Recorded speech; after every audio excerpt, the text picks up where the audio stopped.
आप ये बात सुनकर हैरान रह जाएंगे कि हमारे तनाव मुक्त जीवन का राज और हमारी खुशी का राज केवल हमारे मस्तिष्क में नहीं है, बल्कि हमारे पेट में भी है। दोस्तों, मैं हमेशा आप तक एक सुखी जीवन, समृद्ध जीवन और एक शानदार जीवन का मंत्र लेकर आता रहता हूं। आज भी मैं आप तक एक सुखी जीवन और एक तनाव रहित जीवन का बड़ा खास मंत्र लेकर आया हूं। अगर आप लोगों ने अभी तक मेरे YouTube चैनल को सब्सक्राइब नहीं किया है तो ना केवल इसे सब्सक्राइब कीजिएगा, बल्कि मेरे वीडियोस को दूसरों तक शेयर भी कीजिएगा, कमेंट भी कीजिएगा, लाइक भी कीजिएगा, क्योंकि आप लोगों का प्रोत्साहन मेरे लिए बहुत मायने रखता है। तो चलिए बात करते हैं कि किस तरीके से आपका पेट आपकी बहुत सारी मानसिक बीमारियों का कारण बन सकता है और किस प्रकार से आप अपने जीवन की बहुत शानदार खुशियों को अपने पेट के माध्यम से भी हासिल कर सकते हैं। दोस्तों, हमारे शरीर के अंदर बहुत सारे केमिकल्स बहते हैं, हार्मोन्स बहते हैं, बहुत सारे बायोकेमिकल्स बहते हैं। उन्हीं में से खास तरह के केमिकल्स बहते हैं जिन्हें हम न्यूरोट्रांसमीटर्स कहते हैं। ये न्यूरोट्रांसमीटर्स हमारे शरीर में बहुत सारे प्रकार के होते हैं, लेकिन जो मुख्य न्यूरोट्रांसमीटर्स हैं उनके बारे में मैं आप लोगों से बात करना चाहता हूं। सबसे पहला और मुख्य न्यूरोट्रांसमीटर्स होता है सेरोटोनिन। सेरोटोनिन एक ऐसा न्यूरोट्रांसमीटर है जिसे हम हैप्पीनेस केमिकल के नाम से भी जानते हैं। ऐसा देखा गया है कि जब सेरोटोनिन का लेवल थोड़ा सा बढ़ जाता है तो हम खुश रहने लग जाते हैं। अगर सेरोटोनिन का लेवल थोड़ा कम हो जाता है तो हम उदास रहना शुरू हो जाते हैं, और अगर इसका लेवल थोड़ा सा ज़्यादा कम हो जाए फिर हम लोगों को उदासी आने लग जाती है। बहुत सारे लोगों को डिप्रेशन आने लग जाता है, फोबिया हो जाता है, एंजाइटी डिसऑर्डर्स होने शुरू हो जाते हैं, ओसीडी हो जाता है यानी कि ऑब्सेसिव कंपल्सिव डिसऑर्डर हो जाता है। इस तरीके से सेरोटोनिन हमारे मूड डिसऑर्डर्स को कंट्रोल करने का काम करता है। हमारे पास एक दूसरा न्यूरोट्रांसमीटर भी है जिसका नाम है डोपामाइन। डोपामाइन एक ऐसा न्यूरोट्रांसमीटर है जो हमारे शरीर को एनर्जाइज करता है, जो हमें शक्ति प्रदान करता है। अगर ये न्यूरोट्रांसमीटर डोपामाइन जो है इसकी मात्रा अगर कम होनी शुरू हो जाए तो हम लोगों की शारीरिक शक्ति कम होने लग जाती है, हमारी चलने फिरने की जो स्पीड होती है वो कम होनी शुरू हो जाती है, और अगर इसकी मात्रा ज़्यादा कम हो जाए तो व्यक्ति को पार्किंसनिज्म नाम की एक बीमारी हो जाती है, जो अक्सर आपने बूढ़े लोगों में होती देखी होगी, जिसमें शरीर का कोई एक अंग हिलना शुरू हो जाता है। इसी प्रकार से हमारे न्यूरोट्रांसमीटर में से एक GABA नाम का न्यूरोट्रांसमीटर भी है। मूल रूप से ये न्यूरोट्रांसमीटर हमारी एंजाइटी को कंट्रोल करता है, हमारी कामनेस को कंट्रोल करता है। जब ये न्यूरोट्रांसमीटर सही मात्रा में, सही अनुपात में बहता है, उस समय बड़ी शांति महसूस होती है, बहुत आराम महसूस होता है, बिल्कुल बेचैनी महसूस नहीं होती है। और जब इसकी मात्रा अनुपयुक्त हो जाती है उस समय हम लोगों को एंजाइटी रहने लग जाती है, घबराहट रहनी शुरू हो जाती है। इस तरीके से हम लोगों के जीवन में ये न्यूरोट्रांसमीटर्स हमारी बहुत ज़्यादा सहायता करते हैं और हमारी बहुत सारी बीमारियों का कारण भी बनते हैं। लेकिन देखा आज तक जो हम लोगों के पास सूचना थी वो ये थी कि ये न्यूरोट्रांसमीटर्स का संबंध केवल हमारे दिमाग के साथ है, और ये माना जाता था कि न्यूरोट्रांसमीटर हमारी दिमाग में ही पैदा होते हैं।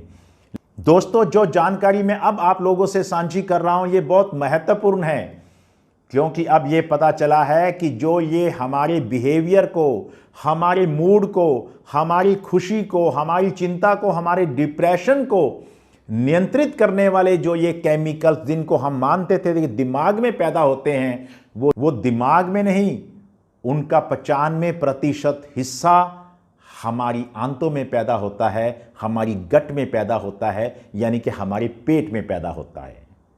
जहां एक और ये न्यूरोट्रांसमीटर्स हमारे पेट में पैदा होते हैं, तो यहां पर मैं आपको ये भी बता दूं कि इन न्यूरोट्रांसमीटर्स को पैदा करने के अंदर सबसे ज़्यादा बड़ी भूमिका हमारी आंतों के अंदर रहने वाले बैक्टीरियाज और जीवाणुओं की होती है। इनको हम माइक्रोब्स बोलते हैं। जैसे ही हम कोई खाना खाते हैं या हम किसी भी प्रकार का भोजन करते हैं, उसे पचाने के लिए इस प्रकार के माइक्रोब्स की ज़रूरत होती है। ये खाना पचाने का भी काम करते हैं। लेकिन अब खोज ये हुई है कि ये हमारे बिहेवियर को कंट्रोल करने वाले सेरोटोनिन को, डोपामाइन को और GABA को भी कंट्रोल करने का काम ही नहीं करते, बल्कि ये माइक्रोब्स इनको पैदा भी करते हैं। तो ये एक अपने आप में बहुत ही अचंभित करने वाली, एक बहुत ही शानदार एक खोज हुई है, जिससे ये पता चला है कि अब मानसिक रोगों का, हमारे मूड का, हमारी बीमारियों का, हमारे नींद ना आने का इलाज अगर हम लोगों ने करना है तो हमें अपने दिमाग के साथ साथ अपने पेट का इलाज भी करना होगा, क्योंकि ये इनकी शुरुआत ही हमारे पेट से होती है। मैं आपको बता दूं कि हमारे पेट के अंदर लगभग 1 किलो से लेकर 1.5 किलो तक माइक्रोब्स होते हैं। बहुत सारी किस्म के बैक्टीरियाज और जीवाणु होते हैं, ये हमारे खाने को पचाते हैं और इसी दौरान ये इसी प्रकार के केमिकल्स को भी पैदा करते हैं। अगर हमारे गट फ्लोरा यानी कि हमारे जो आंतरियों का माहौल अच्छा होगा, अगर उसके अंदर अच्छे वाले बैक्टीरियाज होंगे, अच्छे वाले जीवाणु होंगे, तो हम लोगों को मानसिक बीमारियों से भी छुटकारा मिल सकता है। और इसी बात को ध्यान में रखते हुए मनोवैज्ञानिकों ने, वैज्ञानिकों ने बहुत सारे शोध किए। उन शोधों के द्वारा उन्होंने खास किस्म के अच्छे वाले बैक्टीरियाज को, जीवाणुओं को पेट के अंदर भेज दिया और उन्होंने ये देखा कि जिन जानवरों पे, जिन जीव जंतुओं पे, जिन मनुष्यों पर ऐसा अध्ययन किया गया, उनकी बहुत सारी मानसिक बीमारियां रफू चक्कर हो गई। ये एक इतनी अचंभित और शानदार खोज थी कि इस खोज के माध्यम से अब दुनिया भर के मनोवैज्ञानिक और वैज्ञानिक और डॉक्टर्स इस बात के ऊपर ध्यान केंद्रित कर रहे हैं कि अगर हमने किसी व्यक्ति के मानसिक और शारीरिक बीमारी का इलाज करना है तो हमें उसकी आंतों का जो गट फ्लोरा होता है, जो पेट के अंदर पड़ने वाले जीवाणु हैं, उनका भी ध्यान रखना होगा। यहां एक बहुत अचंभित करने वाली एक जानकारी और भी मैं आप लोगों से शेयर करना चाहता हूं।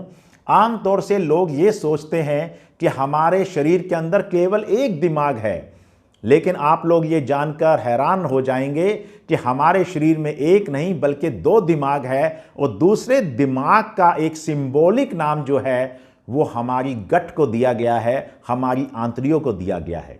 जब भी हम मानसिक रूप से परेशान होंगे, जब भी हम टेंशन में होंगे, जब भी हम तनाव में होंगे, उसका सीधा कनेक्शन हमारी आंतरियों के साथ है। हमारा पेट भी खराब होगा, हमें इंडाइजेशन भी होगी, हमें उल्टी जैसा भी फील होगा, हमें डायरिया भी होगा, हमें कॉन्स्टिपेशन भी होगी। और दूसरी तरफ अगर पेट खराब है तो इसका प्रभाव भी हमारे खुशी के ऊपर आएगा, हमारे डिप्रेशन पे आएगा, हमारी चिंता पे आएगा। यानी कि ये दोनों चीजें एक दूसरे के साथ डायरेक्ट जुड़ी हुई हैं। इसलिए हमारी गट्स को दूसरे दिमाग का नाम दिया गया है।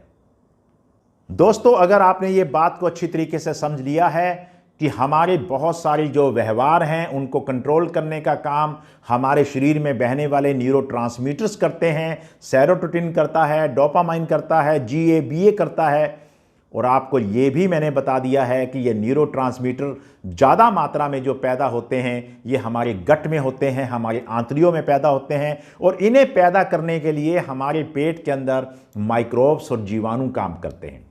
आप लोगों ने देखा होगा कि जब कभी आपका पेट खराब हो जाता है तो डॉक्टर आपको प्रीबायोटिक और प्रोबायोटिक देते हैं।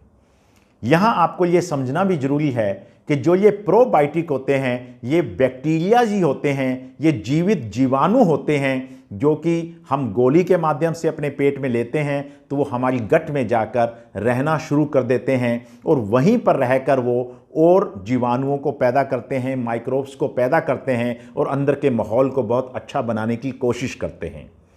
प्रीबायोटिक बेसिकली वो फूड होता है जो इन बैक्टीरियाज को खाने के लिए दिया जाता है, जो हमारी गट के अंदर रहते हैं, जो हमारे पेट के अंदर रहते हैं। जब कभी भी आपका पेट खराब होता है डॉक्टर आपको प्रीबायोटिक और प्रोबायोटिक देते हैं और ये मान के चला जाता है कि अगर हमारे पेट के अंदर प्रीबायोटिक और प्रोबायोटिक की मात्रा भरपूर है तो हमारे शरीर के अंदर जो पैदा होने वाले न्यूरोट्रांसमीटर्स हैं उनका उत्पादन भी अच्छा होता रहेगा और उनका सुचारू रूप से, उपयुक्त रूप से उत्पादन होने के कारण हमारी मानसिक सेहत ठीक रहेगी।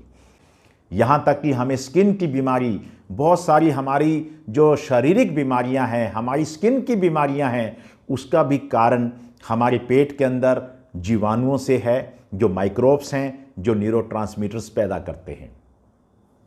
जब अब ये बात खुलकर बिल्कुल सामने आ गई है कि हमारी आंतें हमारा दूसरा दिमाग हैं, इसके अंदर रहने वाले माइक्रोब्स खास किस्म के न्यूरोट्रांसमीटर्स बहाते हैं, पैदा करते हैं।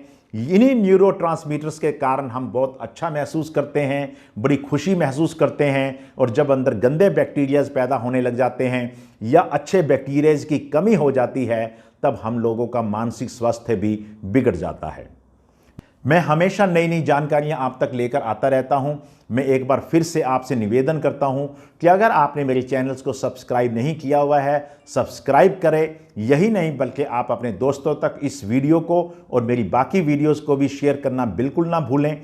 मैं अब ये बात कर रहा हूं, आप लोगों को मन में एक बड़ा सवाल आ रहा होगा कि अगर ये माइक्रोब्स इतने महत्वपूर्ण हैं कि उनसे हमारी पूरी पर्सनैलिटी, हमारा पूरा व्यवहार, हमारा पूरा सोचने का तरीका और हमारी बहुत सारी शारीरिक और मानसिक बीमारियां प्रभावित होती हैं, तो आखिर हम उन अच्छे वाले बैक्टीरिया को पैदा कैसे कर सकते हैं? इसकी बहुत ही आसान सी विधियां, जो जीवन में बहुत शानदार और छोटे छोटे परिवर्तन करके भी आप अपनी मानसिक सेहत को अच्छा बना सकते हैं। इसके लिए आपको मैं सबसे पहले बताना चाहता हूं प्रोबायोटिक के बारे में। प्रोबायोटिक हमारे पेट के अंदर गट फ्लोरा के एक बड़े महत्वपूर्ण जीवाणु हैं, बहुत महत्वपूर्ण बैक्टीरियाज हैं, जो पैदा करते हैं न्यूरोट्रांसमीटर्स को। और अगर हम अपने भोजन की बात करें तो हमारी इंडियन रसोई में सबसे बेहतरीन प्रोबायोटिक जो है वो दही है, कर्ड। यानी कि घर में जो हम दही खाते हैं, ये अपने आप में ही प्रोबायोटिक है, अपने आप में ही वो बैक्टीरियाज हैं जो आपकी आंतों को बड़े भाते हैं, आपके गट फ्लोरा को ठीक करते हैं। अगर आप दही का सेवन सही ढंग से कर रहे हैं, सही मात्रा में कर रहे हैं, तो याद रखिएगा कि आपका जो गट फ्लोरा है, आपके जो आंतड़ियों का जो माहौल है, वो इससे बड़ा बहुत ही खुशनुमा बना रहेगा अगर आप लगातार दही खाते हैं तो।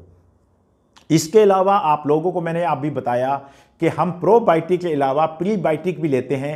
प्रीबायोटिक एक प्रकार का वो फूड है जिसको खाने से हमारे अंदर रहने वाली बैक्टीरियाज का पोषण होता है। यानी कि जो हमारे पेट के अंदर माइक्रोब्स हैं, उनका भोजन प्रीबायोटिक होते हैं। और प्रीबायोटिक में अगर आपको बताऊंगा तो वो भी हमारे किचन में बड़े आराम से अवेलेबल हैं। मैं नाम ले रहा हूं उन प्रीबायोटिक्स का, जिनको आप अपनी डाइट में अच्छे से शामिल कर आप अपने पेट की सेहत को ठीक रखकर अपनी मन की सेहत को भी ठीक रख सकते हैं। और ये प्रीबायोटिक हमारे भोजन में है, लहसुन है, प्याज है, और चोकर वाला आटा है, काजू हैं, अंजीर है, जौ है, इस प्रकार से ये, और खमीरी रोटी है। और याद रखिएगा, जो हम ये खाना जो है, अगर इस खाने को हम खाते हैं तो हमारे पेट के अंदर जो अच्छे वाले बैक्टीरियाज हैं, उन बैक्टीरियाज को खुराक मिलती है और वो विकसित होते हैं। दोस्तों, इस बात को आपने हमेशा ध्यान रखना है कि हमें हर हालात में एक अच्छी शारीरिक और मानसिक सेहत की ज़रूरत होती है, क्योंकि ऐसा माना जाता है कि अगर हमारी सेहत अच्छी नहीं है तो हमारे पास चाहे कितना भी पैसा हो, सुख सुविधाएं हों, हम उनको कभी भी एंजॉय नहीं कर सकते हैं। इसीलिए मैं आप लोगों को कह रहा हूं कि एक मानसिक रूप से स्वस्थ रहने के लिए अब आपके पास एक भोजन का रास्ता भी है, क्योंकि आप अच्छे तरीके से प्रीबायोटिक और प्रोबायोटिक लेकर अपनी पेट की सेहत को ठीक करने के बाद आप ठीक प्रकार का मानसिक स्वास्थ्य भी हासिल कर सकते हैं। अगर कोई व्यक्ति डिप्रेशन की, चिंता की और मानसिक बीमारियों की कोई मेडिसिन खा रहे हैं, तो डॉक्टर से सलाह करने के बाद आप प्रीबायोटिक और प्रोबायोटिक भी ले सकते हैं। और अगर आप भोजन के माध्यम से प्रीबायोटिक और प्रोबायोटिक लेना चाहें तो वो सबसे अच्छा माध्यम है। और मैं आपको फिर एक बार बता दूं, ये बहुत आसान विधियां हैं। आप अपने खाने के अंदर दही जैसी चीज़ों को शामिल कर अपने पेट की सेहत का ध्यान रखें। और इस बात को हमेशा ध्यान रखिएगा कि एंटीबायोटिक कभी भी डॉक्टर से पूछे बिना मत खाइएगा। जब भी आपका पेट खराब होता है तो आप बहुत ही सख्त किस्म के एंटीबायोटिक खाते हैं, जिसका परिणाम ये होता है कि हमारी आंतड़ियों के अंदर रहने वाले अच्छे वाले जीवाणुओं की संख्या बहुत कम हो जाती है। जब भी आपने कोई एंटीबायोटिक खाना हो, मेरा आप लोगों से निवेदन है कि डॉक्टर से सलाह किए बिना कभी मत खाइएगा। आप लोग स्वस्थ रहिएगा, समृद्ध रहिएगा और अच्छी सेहत आपको हमेशा मिलती रहे। इसी शुभकामनाओं के साथ मैं आप लोगों से इजाज़त लेता हूं।